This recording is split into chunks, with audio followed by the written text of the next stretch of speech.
Según Génesis 47, 12, 27, durante la sequía en Egipto, José almacenó y preservó el alimento. Para subsistir, la gente tuvo que venderlo todo y, al fin, incluso a sí mismos. Ese es el precio de vencer. Así es en este tiempo del fin, donde conseguir el alimento para entrar al reino y conquistar nuestra tierra, que es Cristo, formado en nosotros, nos costará renunciar a todo, incluso a nuestra propia vida. Pero a cambio de nuestro todo, tendremos su todo y reinaremos con él. Con ustedes, José.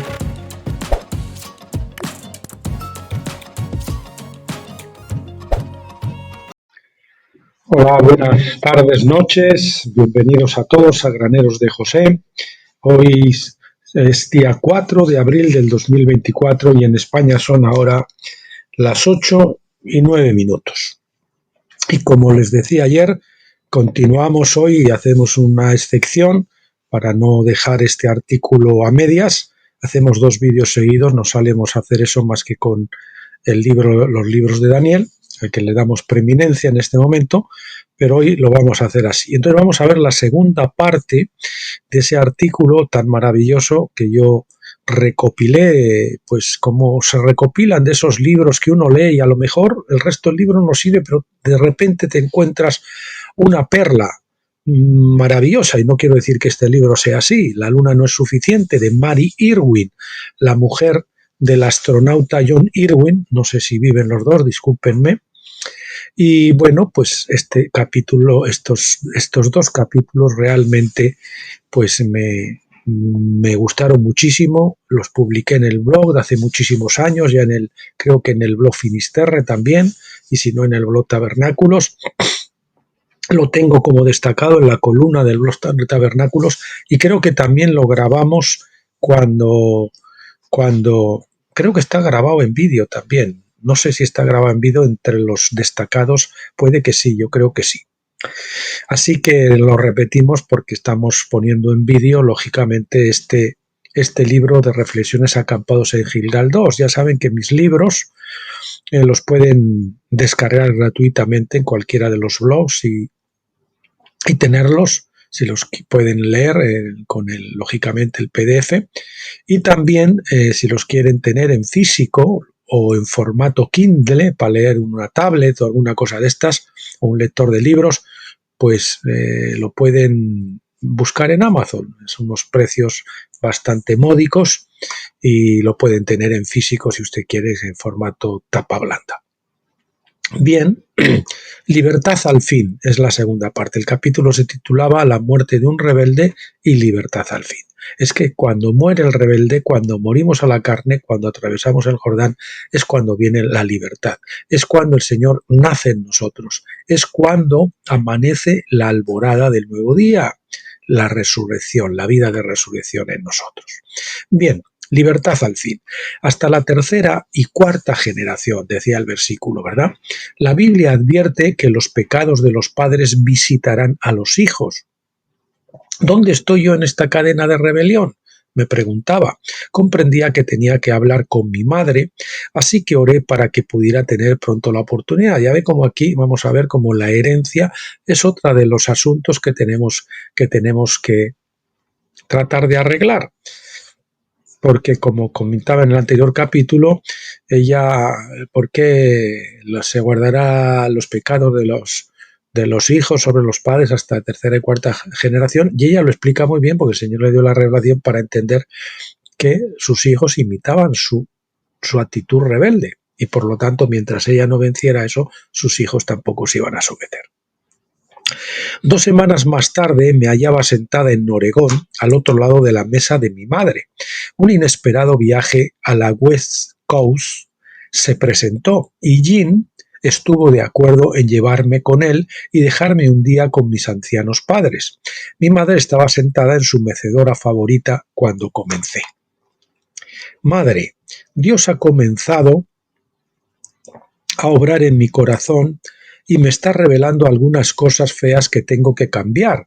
Nunca me había dado cuenta de que uno de mis problemas era la rebeldía, pero no puedo llegar hasta el fondo si tú no me dices ¿Cómo empecé?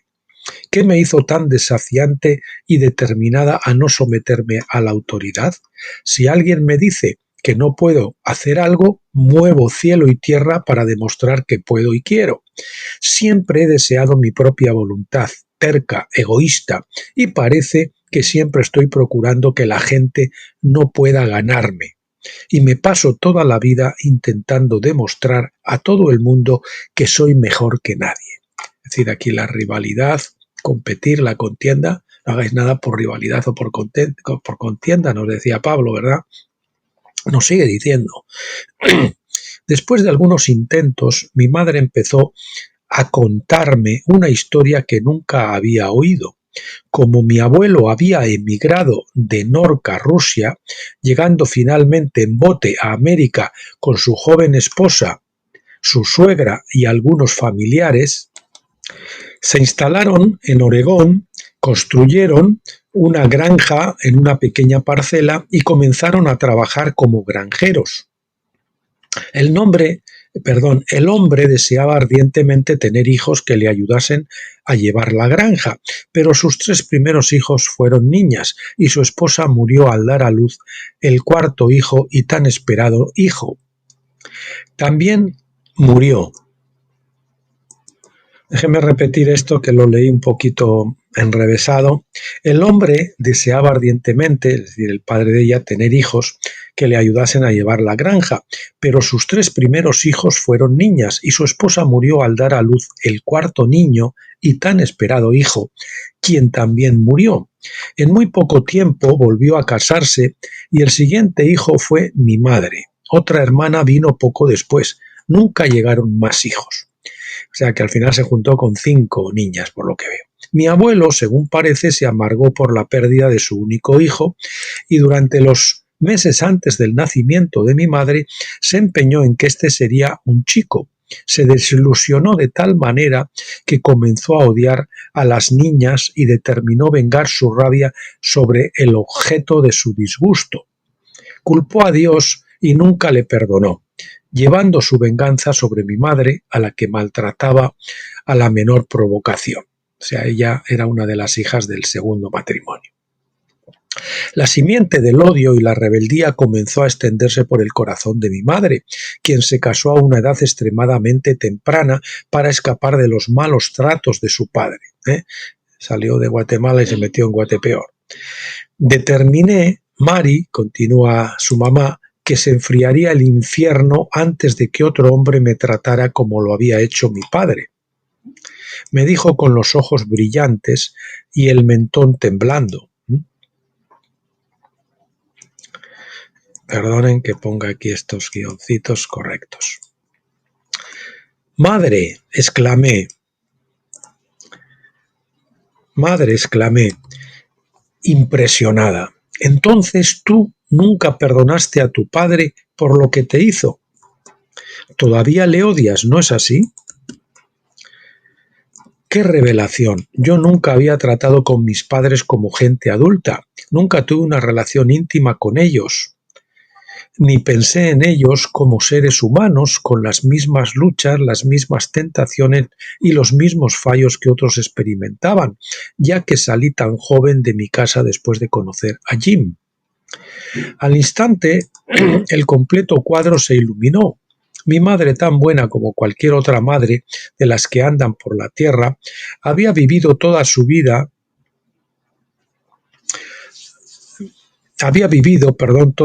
con amargo odio hirviendo en su interior, envenenando su espíritu, haciéndola incapaz de mantener relaciones cálidas y amantes, y lo que era más trágico, produciendo el desafío y la rebeldía en su espíritu.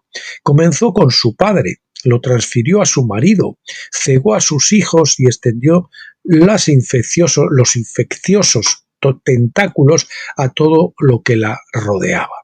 Podía seguir ahora el desarrollo de esta cadena y ver que la fuente de rebelión es un espíritu herido. Esa es la fuente de la rebelión. Un espíritu herido que progresa en el rechazo a la autoridad, se convierte en amargura y finalmente en pseudodestrucción de una forma u otra. Repetimos, la fuente de rebelión es un espíritu, la fuente de la rebelión es un espíritu herido que progresa en el rechazo a la autoridad, se convierte en amargura y finalmente en pseudo destrucción de una forma u otra.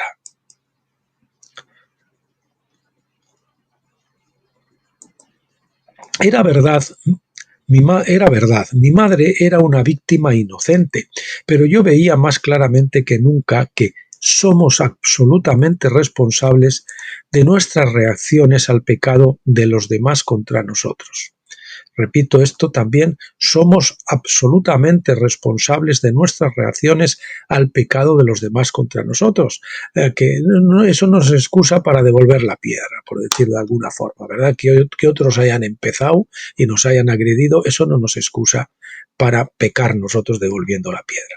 No puedo evitar que la gente peque contra mí, pero sí puedo, con la fuerza de Dios, impedir un espíritu vengativo en respuesta a su pecado. La Biblia dice, el pecado, una vez consumado, trae muerte. Me estaba enfrentando con unos hechos que hacían patente esta verdad. Mientras hablábamos, mi madre se daba cuenta de que nunca se había identificado ni se había preocupado de sus amargos sentimientos. Se había sentido justificada, depositando toda la culpa donde, de acuerdo al razonamiento humano, pertenecía. Cuando yo la desarrollé, el plan de Dios para hacernos libres de la amargura y la rebelión, comenzó a llorar.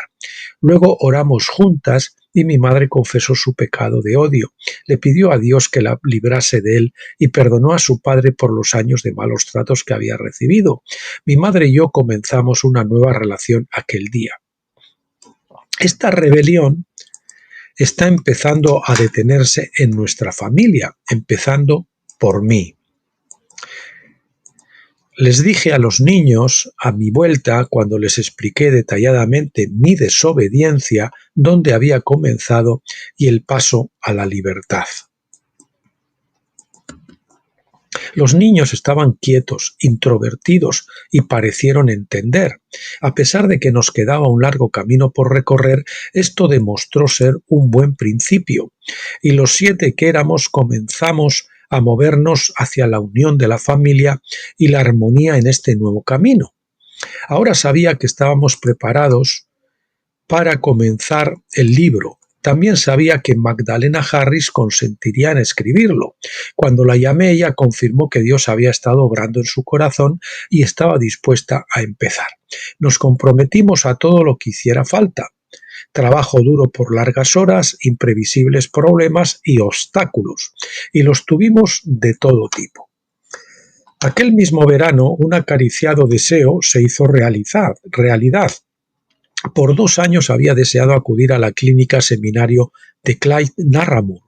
No conocía nada de este ministerio hasta que Teddy Giar, un amigo mío especial que se fue a estar con el Señor este año, y la esposa del juez Wyatt Giar me preguntaron: Mari, ¿has oído hablar alguna vez de Clyde Narramore? ¿De Clyde Narramore? Quizás a causa del orgullo no había compartido con Teddy o cualquier otro los problemas existentes en el seno de nuestra familia y la frialdad de las relaciones entre Jim y yo, a pesar de que fuesen empeorando con los años. Sin embargo, él afirmó: concurrir a este seminario mejora aún los buenos matrimonios. Plantada esta semilla del deseo, a pesar de que nunca jamás habría soñado que fuese posible asistir, con 5 niños, un esposo y un programa de actividades tan apretado, él me había dicho: no gastes tus energías, querida, en estudios teóricos, resérvalas para el reino de la realidad. De pronto, casi sin planearlo, me encontré yendo allí y con Jim.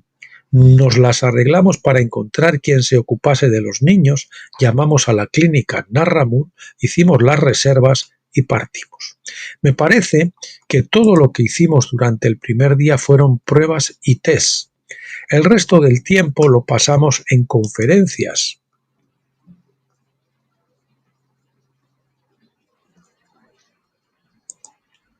Pero a cada persona que asistía al seminario se le permitía una sesión voluntaria con el entrenador psicológico para interpretar el resultado de los tests. Wayne Caldwell, mi consejero, era muy hábil en el arte de hacer preguntas. Yo tenía un problema en cuanto a mi identidad, la identidad. Y ahí es un sitio que muy común de problemas para los cristianos, ¿verdad? Falta de identidad. Pregunta: ¿quién es usted? Respuesta: la esposa de Irwin.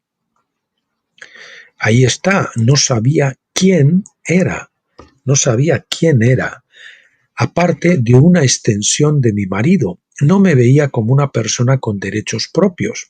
Por eso el doctor Caldwell comenzó a preguntarme y a enumerar las cosas que podría hacer por mí misma si mi esposo hubiera fallecido.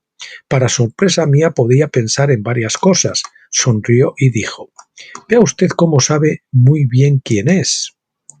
Solo que se ha olvidado, eclipsada por la fama de su marido.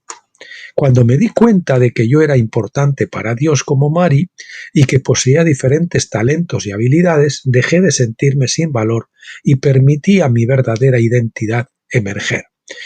Yo no era la extensión de nadie. Yo era yo, Mary Irwin, completamente capaz de realizar cosas por mí misma y permitir que mis fallos me hiciesen crecer en lugar de producirme sentimientos de derrota, de inferioridad, ¿verdad? Era una importante cita para el progreso de mi personalidad. Mi relación con Jim mejoró inmediatamente, conforme iba fortaleciéndose mi propia imagen y comenzaba a verme como una persona de valor. De ahí salió el valor para enfrentarme con las emociones dañinas que no me había atrevido a afrontar antes. El temor al rechazo. Yo les recomiendo que vean el vídeo ese, que yo creo que es un cuadro muy parecido al que está planteando aquí Mary Irwin, de la esquizofrenia o el doble ánimo. Hay un vídeo que está grabado del libro Cerdos en las alas, que realmente ve cómo eso es un nido de demonios que tiene dos ramas, una es el rechazo y la otra ahora no recuerdo, pero que nos ayuda mucho a entender cómo escapar de eso, de esas ataduras. Ya había comenzado cuando era niña al sentirme rechazada por unos padres demasiado ocupados, sentimiento que fue reforzado al marcharse a la guerra mi hermano mayor, a quien adoraba, por la carrera de Jim, que siempre me mantenía alejado de casa, por su casi muerte en accidente, su ataque cardíaco, su cirugía de corazón abierto y ahora por sus constantes viajes con High Flight. Todo ello me había sumergido cada vez más profundamente en la desesperación y autocompasión, porque interpretaba todos estos hechos como rechazo. Bueno, permítanme que les muestre ese vídeo para que si quieren consultarlo lo puedan hacer. Aquí lo tienen: esquizofrenia o doble ánimo, personalidad dividida, que yo entresaqué de ese libro que les he dicho antes, Cerdos en la sala, de un tal Hammond y su esposa. Hammond. Miren, bueno, aquí no se ve bien, pero bueno, aquí se ve las dos manos que representan los demonios y demás, y el centro. Bueno, creo que vamos a ver si me permiten, podemos ver el gráfico, porque creo que lo puse el enlace para descargar el gráfico. Es aquí. Vamos a ver si esto lo puedo.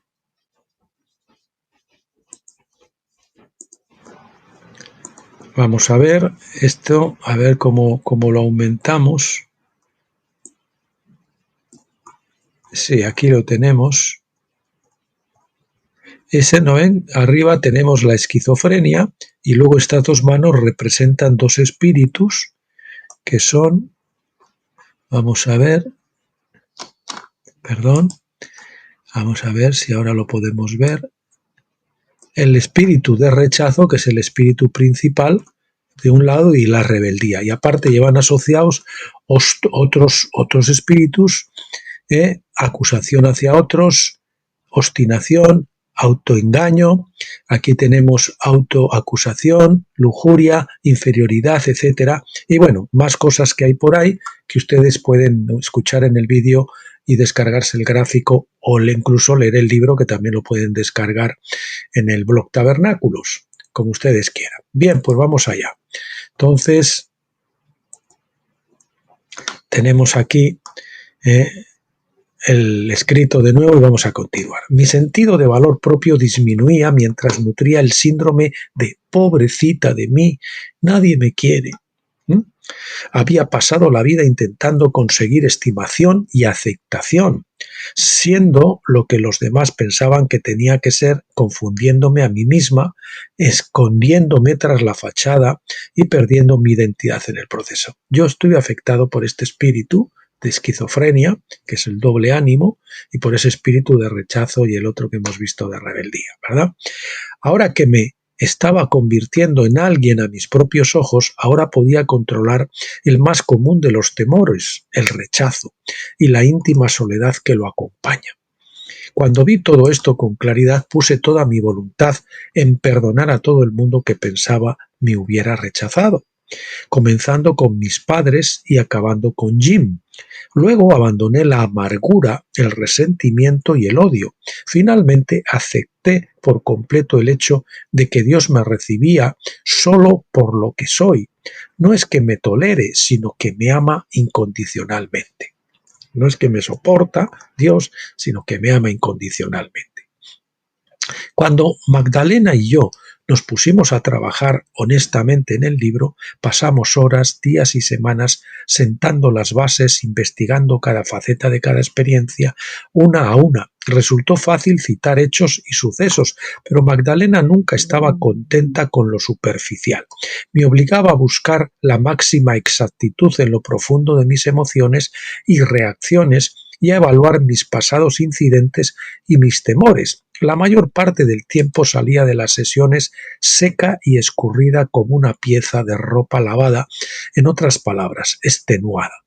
Durante uno de esos duros encuentros me di cuenta por primera vez en mi vida de que, a pesar de que le había pedido a Dios que perdonara mis pecados pasados, particularmente el de haberme quedado encinta antes del matrimonio, nunca me había perdonado a mí misma.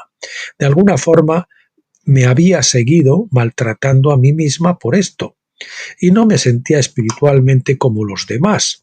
¿Cómo había podido cometer semejante pecado?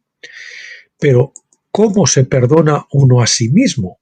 Estuve luchando con esta idea por bastante tiempo y decidí consultar a una amiga cristiana.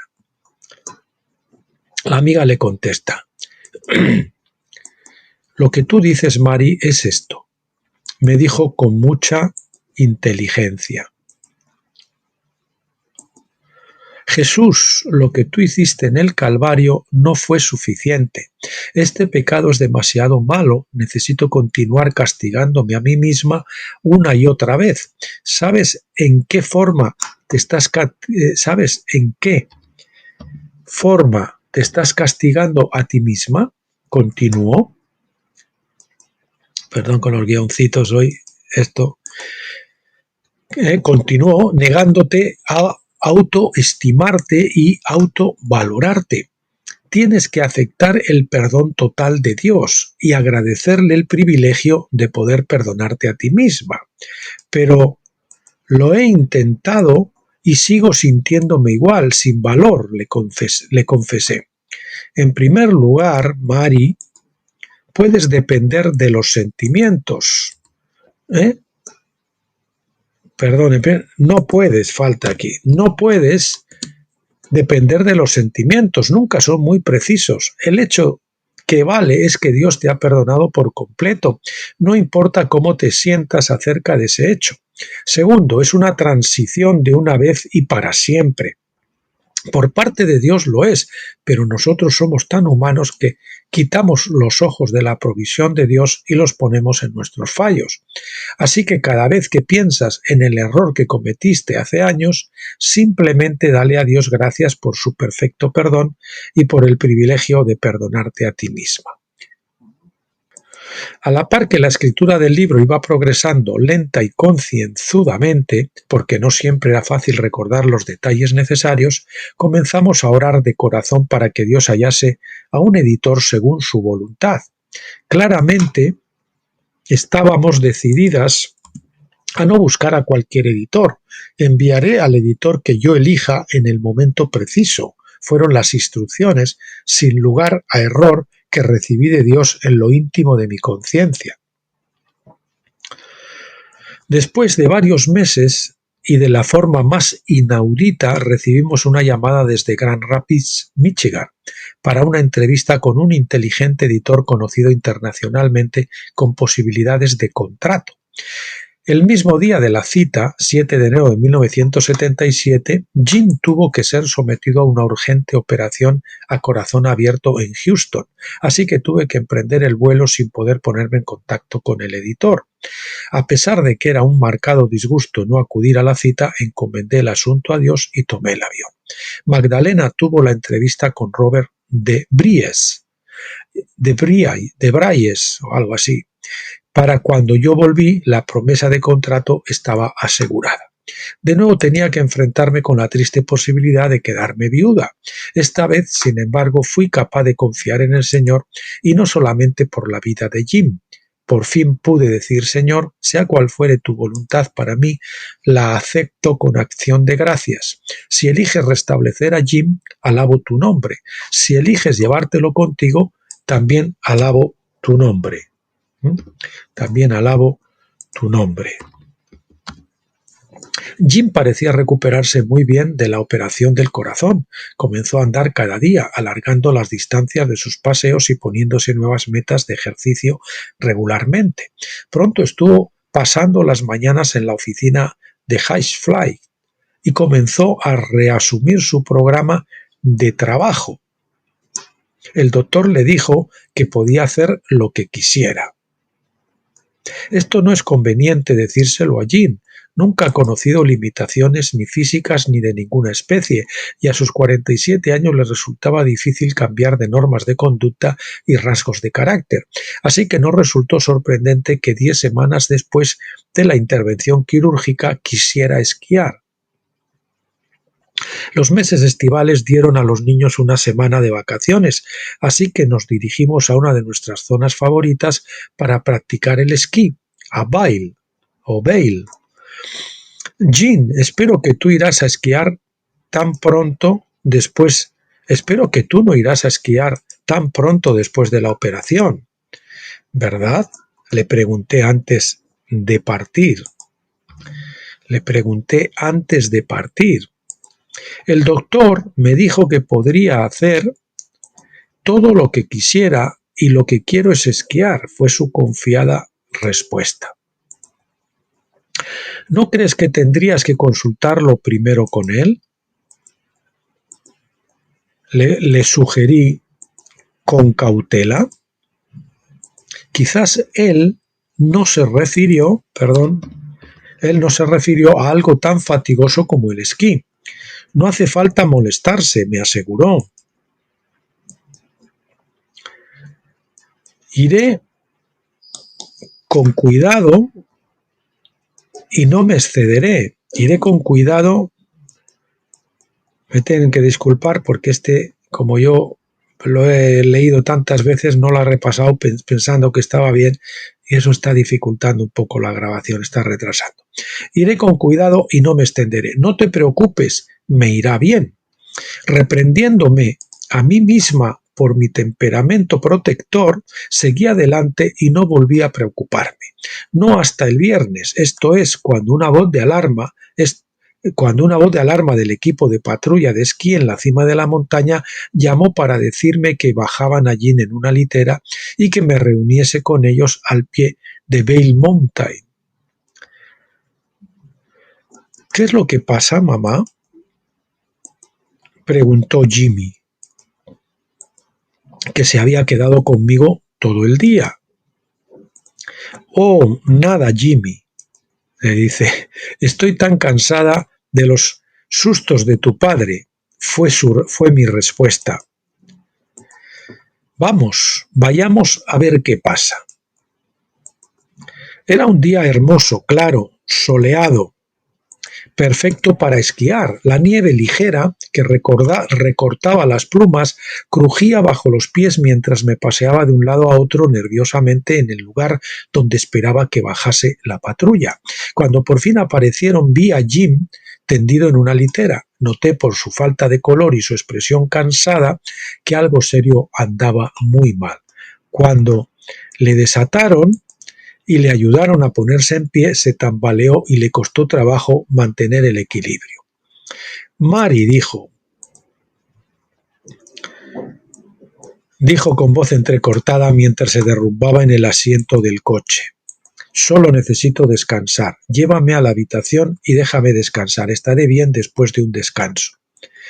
Sin una palabra le llevé a la sala de urgencias del hospital Vail.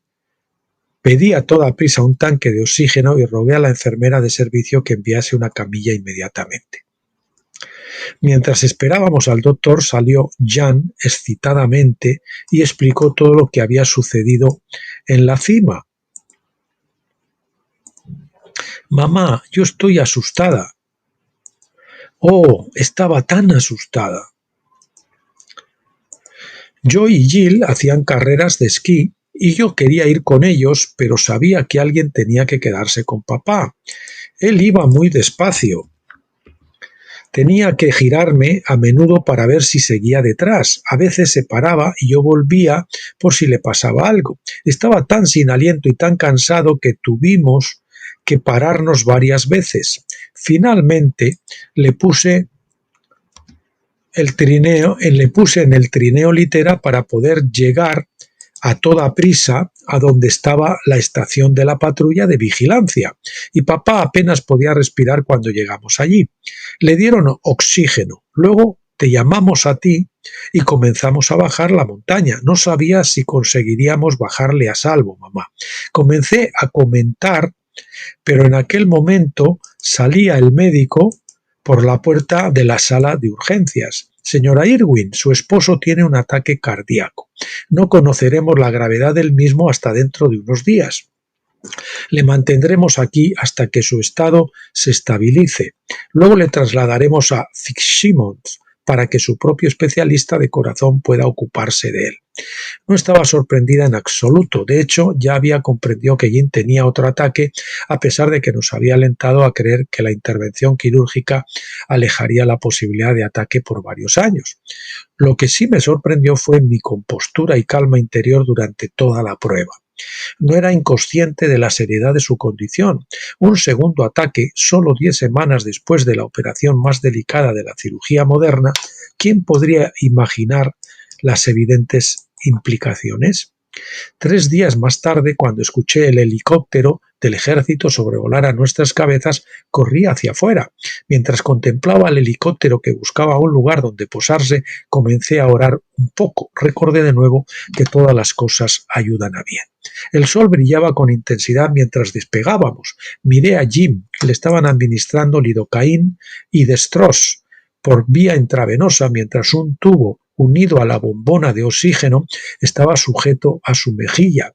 El doctor Harry Thomas, cardiólogo del hospital Fitzsimmons, estaba sentado al lado de Jim, manipulando el monitor continuamente, echando una última mirada por la ventana. Pude ver un impenetrable banco de nubes moviéndose con rapidez. Una tempestad de tormenta se anunciaba para la noche. Muchas veces en años pasados mi futuro había sido oscuro y lleno de malos presagios como el horizonte distante, pero jamás había parecido tan incierto como en estos momentos. Mientras veía la tormenta que se aproximaba, recordaba estas palabras que me habían sostenido en otras muchas crisis. Sí, aunque ande por valle de sombra de muerte, no temeré mal alguno. Bien, pues aquí llegamos al final de este artículo, la próxima vez que abordemos este libro, que será la semana que viene, Dios mediante, abordaremos este artículo personal mío de evangelización personal práctica en el espíritu. Yo lo había puesto yo lo había puesto titulado Evangelización vía satélite, pensando que se iba a entender bien que el Espíritu Santo era el satélite, ¿no?, con el que tenemos que estar conectados para poder evangelizar, porque se trata de evangelización personal, no de emisiones de televisión ni nada de eso. Así que le cambié el título y ahora es Evangelización personal práctica en el Espíritu. Interesante porque está basado en una revelación del pasaje del eunuco de Felipe, cuando es trasladado por el Señor para evangelizar al eunuco. Y bueno, a mí me parece que es un artículo interesante. Bien, pues esto, nada, para decirles entonces que el próximo día veremos, nos toca continuar con el libro Secretos del Tiempo del Dr. Stephen Jones y abordaremos el capítulo 8 que se titula La limpieza de Jerusalén. Después de venir del cautiverio de Babilonia, tuvieron que pasar 76 años para que la ciudad se pudiera limpiar, y entonces vamos a ver cómo eso encaja también con el tema de las 70 semanas y todo eso. Parece una coincidencia con el libro del jubileo de la creación, como nos ha tocado también ver ese tema de las 70 semanas, así que el Señor parece que está haciendo énfasis en este asunto. Bien, mis queridos amigos y hermanos, pues gracias por acompañarme hasta aquí. Bendecirles a todos ustedes en el nombre del Señor Jesucristo y emplazarles para el próximo día, que si es mañana bien, si no, que pasen buen fin de semana y nos veremos el lunes, Dios mediante. Pues hasta entonces, pasen muy bien.